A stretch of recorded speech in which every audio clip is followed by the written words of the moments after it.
Seja bem-vindo ao Arquivo das Guerras, o seu santuário diário de crônicas, onde o aço dos campos de batalha encontra a imortalidade do espírito humano, resgatando das sombras do tempo os feitos que definiram o destino de nações e o valor de homens comuns. O que você faria se a única forma de salvar seus irmãos de armas fosse vestir a pele do seu maior inimigo e caminhar sozinho para o centro do inferno?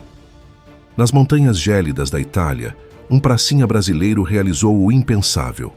Após capturar um soldado alemão em uma patrulha silenciosa, ele não apenas tomou sua liberdade, mas sua identidade. Durante 48 horas, o dialeto aprendido nas colônias do sul do Brasil e uma coragem que beirava a insanidade foram suas únicas defesas dentro de um quartel da Wehrmacht. Em um jogo de espelhos, onde um simples erro de saudação significaria a execução imediata, ele infiltrou-se nas sombras do Terceiro Reich para extrair segredos que mudariam o curso daquela batalha. Prepare-se para mergulhar em uma narrativa de tensão absoluta, onde o uniforme cinza escondia um coração verde e amarelo, e cada segundo era uma aposta contra a própria morte na toca do lobo. A guerra na Itália, durante os últimos meses da primavera de 1945, assemelhava-se a uma ferida aberta que se recusava a cicatrizar.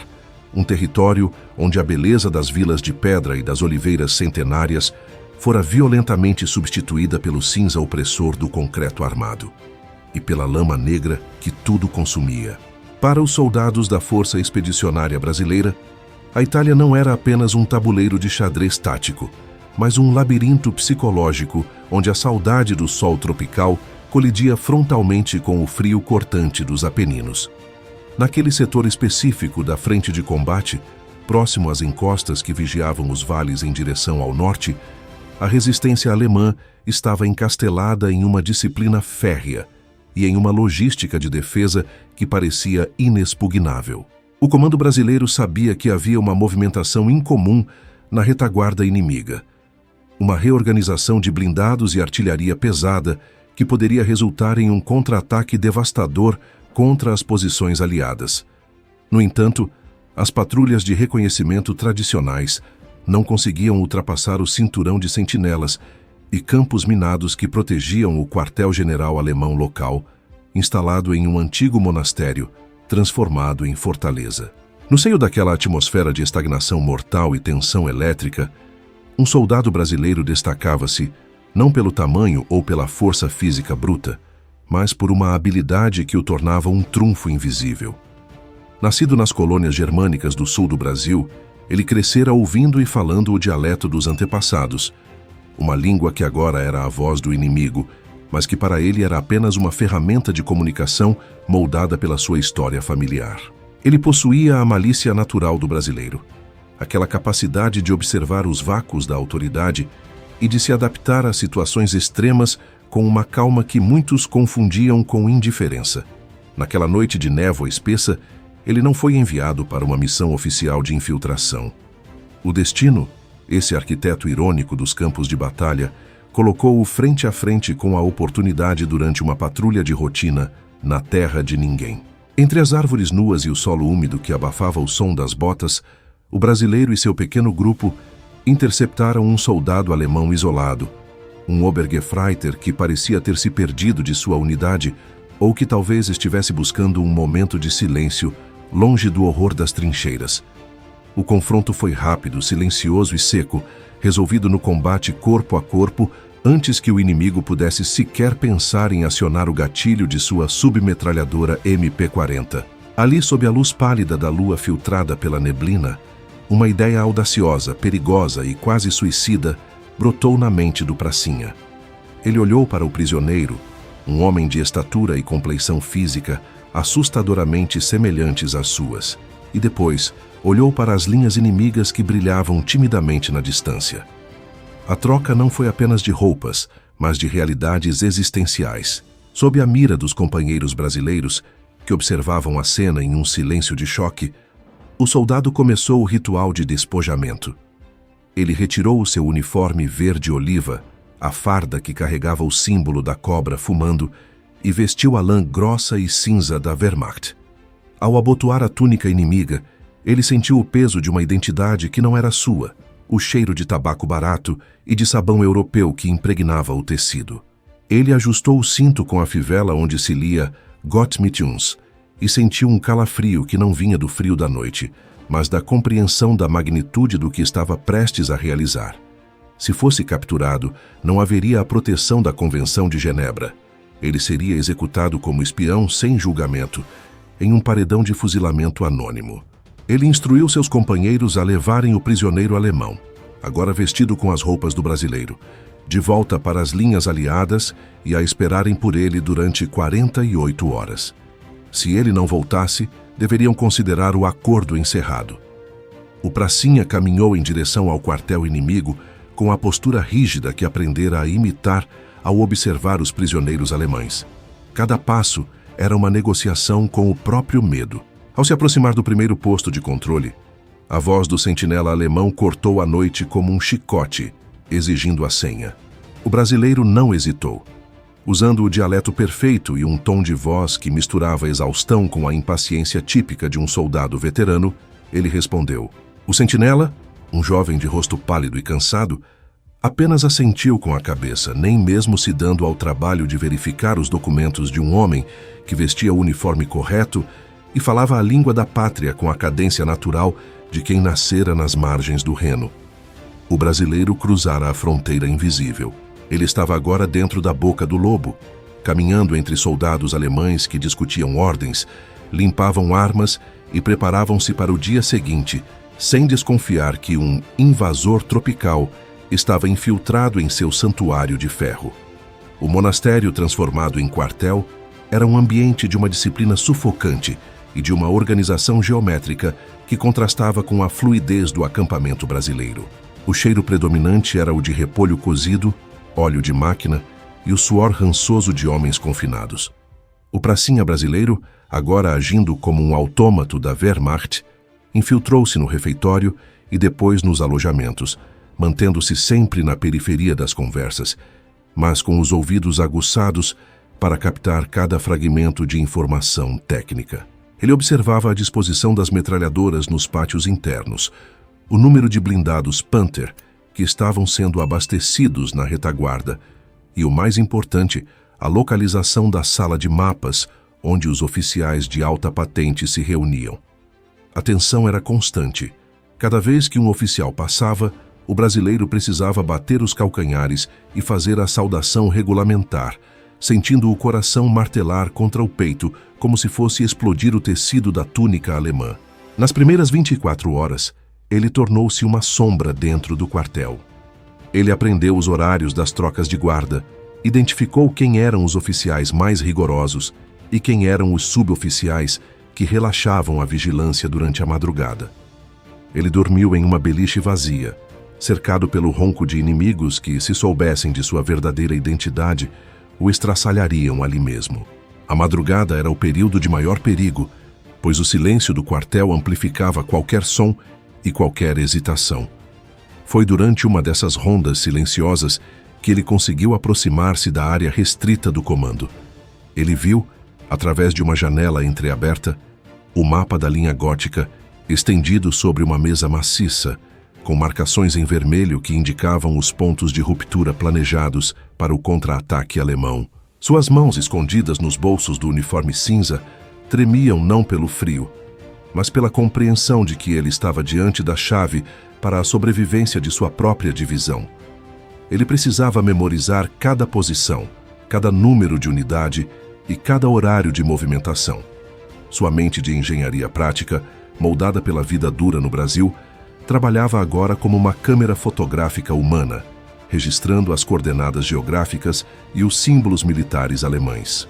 Ele viu o oficial comandante, um homem de traços aristocráticos e olhar gélido, apontar para o setor onde o regimento brasileiro estava posicionado.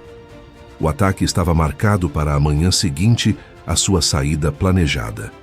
O tempo agora era seu adversário mais cruel. Ele precisava permanecer ali por mais um dia para garantir que os planos não mudassem no último minuto e para identificar as rotas de suprimento que os alemães pretendiam utilizar. A infiltração não era mais apenas uma prova de coragem. Tornara-se uma missão de inteligência vital que poderia poupar centenas de vidas brasileiras. Durante o segundo dia, o risco de ser descoberto atingiu o ápice. Um sargento alemão, desconfiado de ver um soldado que ele não reconhecia circulando perto da oficina de blindados, abordou o pracinha com agressividade. Foi o momento da verdade. O brasileiro, usando a malícia brasileira e o dialeto alemão que soava como o de um camponês da Baviera, inventou uma história sobre ter sido deslocado de uma unidade destruída na frente russa e estar aguardando ordens de reatribuição. Ele usou nomes de vilarejos reais da Alemanha, que conhecia por ouvir seus avós descreverem, e mencionou o caos da retirada alemã para justificar a desorganização de seus papéis. O sargento alemão, sobrecarregado pelo estresse da guerra e pela burocracia do colapso iminente do Reich, apenas grunhiu uma ordem para que ele fosse ajudar no carregamento de munições. O pracinha obedeceu, usando o trabalho pesado para camuflar sua presença e para observar de perto o tipo de projéteis que estavam sendo preparados. Ao cair da segunda noite, o peso psicológico da infiltração começava a cobrar o seu preço. O brasileiro sentia-se exausto, não apenas fisicamente, mas mentalmente, após 48 horas de uma performance ininterrupta, onde o palco era o próprio inferno. Ele via nos soldados alemães não apenas monstros ou alvos, mas homens cansados, muitos deles jovens assustados, que apenas cumpriam ordens em uma guerra que já sabiam estar perdida. Essa percepção humanizada tornava o seu trabalho ainda mais complexo, mas não diminuía a sua determinação. Ele sabia que cada segredo que levava consigo era uma barreira contra o fogo que esses mesmos homens lançariam contra seus irmãos brasileiros. Ele aguardou o momento em que a troca de turno criava um breve vácuo de vigilância no muro leste do monastério, onde a vegetação era mais densa e a sombra mais profunda. O retorno foi uma jornada de nervos estilhaçados. Ele precisava sair da fortaleza alemã, atravessar a terra de ninguém novamente, vestindo o uniforme inimigo, e evitar ser alvejado pelos próprios brasileiros que o esperavam com os dedos no gatilho. Ele rastejou pela lama, sentindo o tecido de lã alemã tornar-se pesado e frio, um fardo que ele desejava desesperadamente arrancar de seu corpo. Ao aproximar-se do ponto de encontro combinado, ele emitiu o sinal sonoro que fora estabelecido, um assobio que imitava um pássaro brasileiro, um som que soava deslocado naquelas montanhas italianas, mas que era o código de sua identidade. Ele viu os canos dos fuzis Springfield de seus companheiros emergirem da escuridão, e por um instante, o medo de ser morto pelo fogo amigo foi maior do que o medo de ser executado pelos alemães. Ele levantou as mãos e gritou o seu nome, a sua patente e uma gíria que só um brasileiro entenderia. Ao ser puxado para dentro da trincheira aliada, ele foi recebido com um misto de silêncio absoluto e uma admiração que beirava o temor. Seus companheiros olhavam para aquele homem vestido de alemão e viam alguém que cruzara o horizonte do possível. Ele não parou para descansar ou para receber elogios. Ele exigiu ser levado imediatamente ao oficial de inteligência do batalhão. Ali, em uma mesa de campanha iluminada por lanternas fracas, o pracinha brasileiro despiu-se finalmente da túnica cinza da Wehrmacht. Foi um ato simbólico de exorcismo. Ele começou a falar, sua voz rouca descrevendo com precisão cirúrgica cada bunker, cada tanque, cada bateria de artilharia e o plano detalhado do contra-ataque nazista que ocorreria em menos de 12 horas. O oficial brasileiro, enquanto anotava as informações, percebeu que o mapa à sua frente estava sendo redesenhado pela coragem insana de um único soldado. O plano alemão fora exposto milímetro por milímetro. Aquelas 48 horas na pele do inimigo não foram apenas um ato de espionagem. Foram a demonstração definitiva de que a astúcia e a adaptabilidade do soldado brasileiro eram armas que os manuais de guerra alemães não conseguiam prever. O pracinha, que trocara o uniforme com um alemão vivo para salvar sua divisão, provou que a cobra fumava com inteligência e que nas sombras dos Apeninos o Brasil possuía heróis que caminhavam invisíveis entre os lobos. O contra-ataque alemão, quando finalmente ocorreu na manhã seguinte, encontrou uma defesa brasileira que não estava apenas preparada, mas que já havia antecipado cada movimento inimigo. O massacre que fora planejado pelos alemães transformou-se em uma armadilha mortal para eles mesmos, e a vitória brasileira naquele setor foi selada pelo conhecimento extraído por um homem que ousou vestir a roupa da morte para garantir o futuro de seus irmãos. A revelação dos segredos extraídos das entranhas do monastério transformou o posto de comando brasileiro em um formigueiro de atividade frenética e silenciosa, onde a exaustão física dos oficiais foi subitamente varrida por uma descarga de adrenalina pura. O mapa estendido sobre a mesa de campanha, antes repleto de interrogações e suposições vagas, agora pulsava com uma clareza aterrorizante. O soldado, ainda trêmulo e com o rosto manchado pela fuligem da terra de ninguém, apontava com dedos incertos para os pontos exatos onde a Wehrmacht escondia sua força de choque. Ele descreveu não apenas a posição dos blindados, mas a mentalidade dos homens que os operavam, o cansaço que vira nos olhos dos sargentos alemães e a confiança cega que o alto comando inimigo depositava naquela ofensiva final. Para os coronéis e generais brasileiros, ouvir aquele relato era como ter uma visão divina do campo de batalha através dos olhos de um fantasma. Eles compreenderam, com um misto de assombro e respeito, que a vida de centenas de brasileiros, e talvez o sucesso de toda a operação naquelas montanhas, agora dependia da memória de um único homem que ousara caminhar entre os lobos. Enquanto as ordens de contra-ataque eram redigidas e despachadas por mensageiros velozes através das trilhas lamacentas, o pracinha que realizara a infiltração foi finalmente conduzido para uma área de descanso, mas o sono era um luxo que sua mente se recusava a aceitar. Mesmo tendo despido o uniforme cinza da Wehrmacht, ele sentia como se a lã pesada e o cheiro de repolho cozido ainda estivessem fundidos à sua pele. Cada vez que fechava os olhos, ele voltava para o corredor escuro do monastério, ouvia o clique das botas alemãs no assoalho de pedra e sentia o pavor paralisante de ser abordado por uma pergunta que não saberia responder. O silêncio da trincheira brasileira parecia perigoso. Uma calmaria que seu sistema nervoso, treinado por 48 horas de alerta absoluto, interpretava como uma armadilha. Ele era um homem que habitava dois mundos ao mesmo tempo. O do herói que voltara com a chave da vitória e o do espião que ainda temia o paredão de fuzilamento. Na madrugada que se seguiu, o contra-ataque alemão teve início exatamente como o brasileiro previra, seguindo o cronograma milimétrico que ele memorizara na sala de mapas inimiga. Os alemães avançaram com a confiança de quem acredita possuir o elemento surpresa, movendo seus blindados Panther por entre os desfiladeiros com uma disciplina mecânica. Eles esperavam encontrar uma linha brasileira desprevenida, um exército tropical que colapsaria sob o peso de sua técnica superior. No entanto, o que encontraram foi o silêncio mortal de quem já conhece o final da história. Quando as colunas alemãs entraram na zona de morte, a artilharia brasileira, posicionada milimetricamente nos pontos que o pracinha identificara como rotas de suprimento e suporte, abriu fogo com uma fúria avassaladora. O céu da Itália virou do avesso, iluminado por lampejos alaranjados que transformaram a noite em um dia infernal. Os projéteis brasileiros caíam com uma precisão cirúrgica, atingindo os depósitos de munição e os centros de comunicação que o soldado infiltrado descrevera com tanta minúcia. O caos instalou-se nas fileiras alemãs de uma forma que desafiava a lógica da Wehrmacht. Oficiais alemães, acostumados a ditar o ritmo da batalha, viram suas ordens tornarem-se inúteis, conforme suas rotas de fuga eram bloqueadas por barragens de fogo que pareciam adivinhar cada um de seus movimentos. Houve um colapso psicológico imediato no comando inimigo. Eles não conseguiam entender como os brasileiros haviam antecipado um plano que fora discutido apenas em salas fechadas e guardado sob 7 chaves.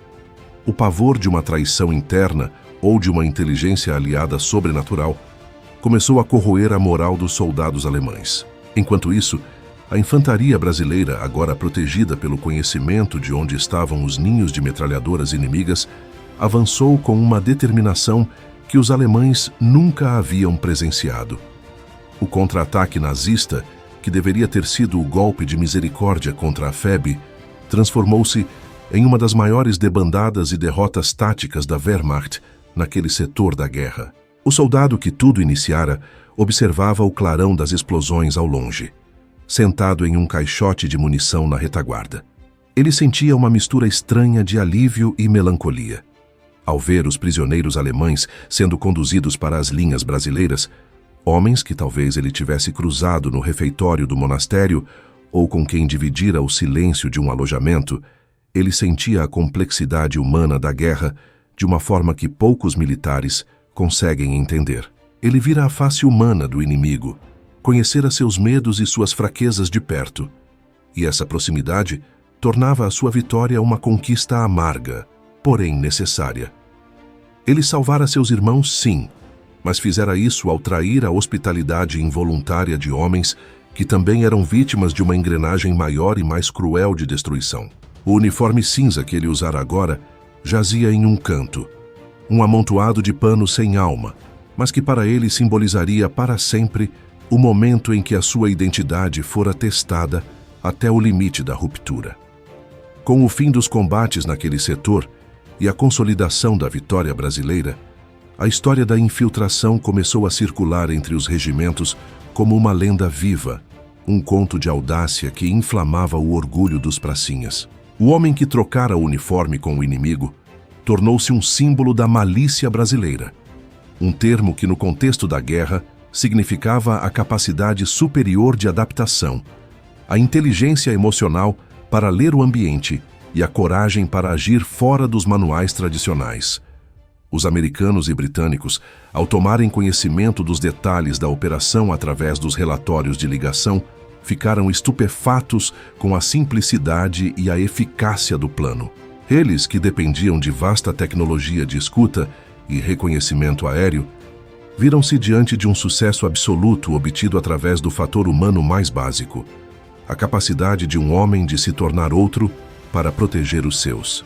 Quando a guerra finalmente chegou ao seu crepúsculo em maio de 1945 e os navios brasileiros iniciaram o retorno triunfal através do Atlântico, o soldado infiltrado era apenas mais um rosto na multidão de heróis que desembarcaram no Rio de Janeiro. Ele não buscou os holofotes, não escreveu memórias para vender jornais e não exigiu pensões especiais por sua audácia. Ele trazia consigo um silêncio digno, o silêncio de quem sabe que a verdadeira coragem não precisa de aplausos, mas de resultados que preservem a vida.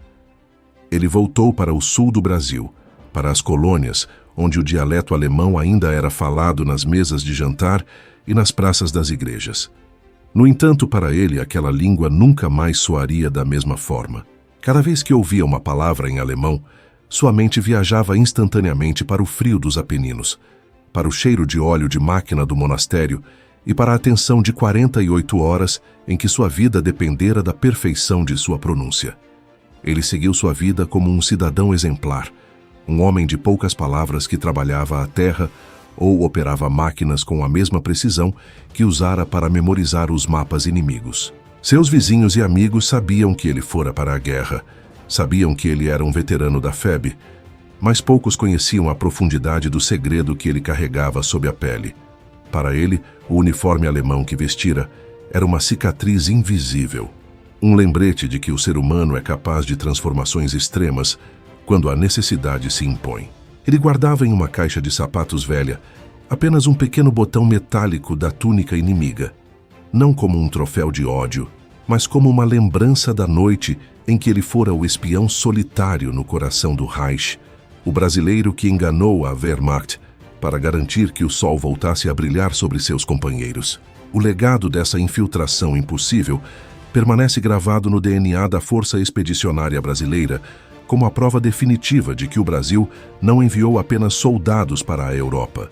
Enviou homens dotados de uma inteligência criativa e de uma coragem moral que nenhuma escola militar do mundo poderia fabricar em série. O pracinha que infiltrou o quartel por 48 horas representa a essência da nossa participação no conflito, o triunfo da vontade humana sobre a rigidez das máquinas de guerra. Ele provou que, na gramática das batalhas, a fluência na língua do inimigo e a audácia de vestir sua farda podem ser armas muito mais letais do que qualquer barragem de artilharia pesada, desde que sejam movidas por um propósito nobre e por uma lealdade inquebrantável aos irmãos de farda. Hoje, ao resgatarmos este relato no Arquivo das Guerras, fazemos mais do que apenas contar uma história de espionagem. Prestamos tributo à capacidade de improviso e ao sacrifício silencioso que definiram o espírito nacional em solo estrangeiro.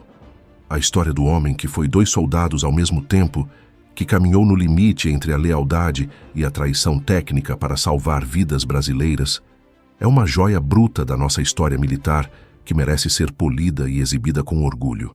A cobra não apenas fumou na Itália, ela infiltrou-se, observou, aprendeu a língua do adversário e desferiu o golpe de misericórdia com a elegância de quem sabe que a inteligência é a forma mais pura de bravura. O uniforme cinza foi apenas um disfarce passageiro para uma alma que nunca deixou de ser verde e amarela, mesmo nas profundezas da toca do lobo. Que esta crônica sirva como um lembrete para todos nós, de que mesmo nos momentos mais sombrios e perigosos, a astúcia e a coragem de um único indivíduo podem ser o peso que desequilibra a balança da história. O soldado brasileiro que ousou ser alemão por 48 horas deixou um rastro de glória que o tempo não consegue apagar, e seu exemplo de dedicação absoluta continua a iluminar o caminho de todos os que acreditam que, para defender a liberdade, às vezes é preciso caminhar com o inimigo, ouvir seus segredos e voltar das sombras com a luz da verdade. Sua missão terminou, a guerra passou, mas o eco de seus passos silenciosos no monastério italiano continua a vibrar como um hino à resiliência e ao gênio brasileiro que desarmou o exército mais poderoso do mundo com apenas uma troca de fardas e uma coragem infinita. Finalizamos este tributo com a imagem do regresso, onde o soldado, agora em solo pátrio, respira o ar quente do Brasil e sente o peso da túnica cinza finalmente desaparecer de seus ombros. Ele venceu a guerra da identidade, venceu a guerra da informação e, acima de tudo, venceu a guerra contra o medo. A história do pracinha infiltrado é a história do Brasil na Segunda Guerra Mundial, uma participação audaciosa, inesperada e marcada por um heroísmo que, embora silencioso, mudou para sempre a percepção do mundo sobre o que um soldado brasileiro é capaz de realizar quando o destino de sua nação está em jogo. Que a sua memória seja preservada como um tesouro de audácia. E que seu nome, embora oculto por décadas de discrição, seja sempre sussurrado com o respeito que se deve aos gigantes que caminharam entre nós. Essa história que eu acabei de contar, ela é só a ponta do iceberg. A gente sabe que a história oficial, aquela que ensinam na escola, muitas vezes é higienizada. Ela esconde os detalhes sujos e os acordos secretos. E se você, assim como eu, gosta de saber o que aconteceu nos bastidores, eu tenho um convite. Eu reuni 50 fatos documentados que os livros ignoraram em um material exclusivo.